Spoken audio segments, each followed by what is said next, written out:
بسم اللہ الرحمن الرحیم۔ شروع اللہ کے نام سے جو بڑا مہربان نہایت رحم کرنے والا ہے۔ السلام علیکم اسلامک اردو پوائنٹ کے ناظرین، کیسے ہیں آپ سب لوگ؟ امید کرتی ہوں کہ آپ سب لوگ خیریت سے ہوں گے۔ ناظرین، ایک ایسا عمل آپ لوگوں کی خدمت میں لے کر حاضر ہوئی ہوں۔ جیسا کہ آپ لوگ جانتے ہیں کہ ذوالحج کا مہینہ جاری و ساری ہے۔ یہ عمل ایسا عمل ہے جو آپ نے عید کے دنوں میں کرنا ہے۔ بہت ہی مجرب عمل ہے، ایک ایسا عمل جو سب کے لیے۔ یہ وہ عمل ہے جو قربانی کرے وہ بھی کر سکتا ہے، اور جس نے قربانی نہیں کرنی وہ بھی کر سکتا ہے۔ قربانی کا گوشت جو ہے اس کا ایک ٹکڑا لے لیں یا ایک بوٹی لے لیں۔ ایک بوٹی سے لے کر گوشت کے ایک ٹکڑے تک کا یہ عمل ہو سکتا ہے۔ اس عمل کے بہت فائدے ہیں، بہت زیادہ نتائج ہیں، لیکن شرط یہ ہے، ذرا غور سے سنیے گا، صرف یہ عمل قربانی کے گوشت پر ہی ہو سکتا ہے اور کسی دوسرے گوشت پر یہ عمل نہیں کرنا۔ اور یہ قربانی کا گوشت 3 دن ہوتا ہے۔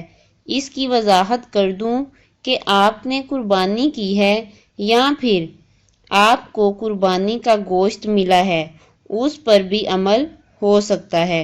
ضروری نہیں کہ آپ قربانی کریں اور اس گوشت پر ہی یہ عمل کریں، نہیں، ایسا نہیں۔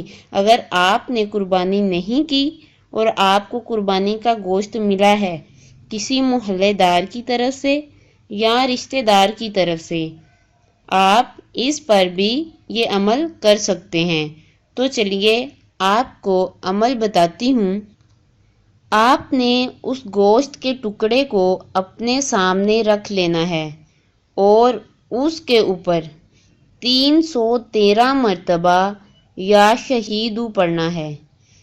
313 مرتبہ یا شہیدو پڑھنا ہے بس، اور پھر اس گوشت کو کھانا نہیں ہے بلکہ اس گوشت کے چھوٹے چھوٹے ٹکڑے کر لینے ہیں، یعنی کہ جو بوٹی آپ نے لی ہے اس کے ٹکڑے کرنے ہیں۔ مزید سمجھا دیتی ہوں کہ جو آپ نے ٹکڑا لیا اس پر 313 مرتبہ یا شہیدو پڑھ لیا، اس ٹکڑے کے مزید چھوٹے چھوٹے ٹکڑے کرنے ہیں اور پھر اس گوشت کے ٹکڑوں کو جانوروں کو کھلا دیں۔ اگر مچھلیاں ہوں تو سب سے بہتر ہے، کسی دریا، جھیل، مطلب کہ یقین ہو کہ ادھر مچھلیاں ہیں، ورنہ چیل، کوے، کتے، بلیاں اللہ کی مخلوق ہیں، ان کو بھی ڈال دیں۔ اگر آپ جھیل وغیرہ میں نہیں ڈال سکتے تو جو میں نے آپ کو اللہ تبارک و تعالیٰ کی باقی مخلوق بتائی ہے، آپ ان کو کھلا سکتے ہیں، ان کو ڈال سکتے ہیں، اپنی چھت کے اوپر رکھ دیں، وہاں سے وہ کھا سکتی ہیں۔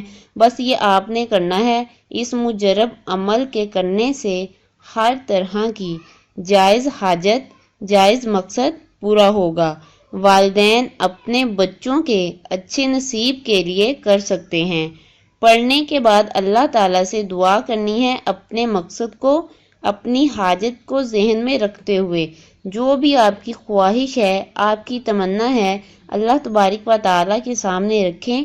انشاءاللہ تعالیٰ اللہ تبارک و تعالیٰ اس کو ضرور قبول فرمائیں گے۔ امید کرتی ہوں میں کہ آپ کو ویڈیو اچھی لگی ہوگی۔ میرے چینل کو سبسکرائب کریں، لائک کریں اور دوست احباب کے ساتھ ویڈیو کو شیئر بھی کریں۔ اللہ حافظ۔